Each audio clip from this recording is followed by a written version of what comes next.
This is a video record of the fact that I got my homemade buck converter working out of weird parts. So, right now I have a load on it. We have 12 volts going in, 5 volts coming out. Right now I have 22 ohms in parallel, 11 ohms, so it's about half an amp. So you can see on the multimeter that we have 5 volts. You can probably hear it buzzing in the video. There's my duty cycle for triggering the MOSFET, and on the bottom is my output, so I almost have a full volt peak to peak on my output voltage, which is about 20%, which is really bad, but it's a homemade thing, so we're going to go with it.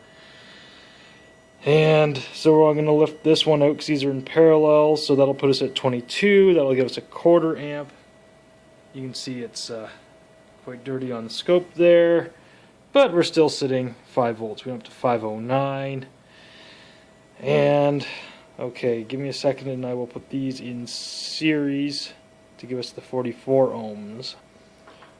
Okay, so now these are in series, so we have 44 ohms of resistance, so we have about 1/8 of an amp on there. So we're at 5.2-ish volts. So it's having a little bit more trouble. You can see the duty cycle is pretty short. The scope's having trouble doing this, but it's working. It's dirty, it's loud, it's working. So what I ended up doing though was this op-amp's actually not supposed to be used for this 741, but it's working. I tried putting in a 386, didn't work so well. And over here's Atmel AT Tiny 45.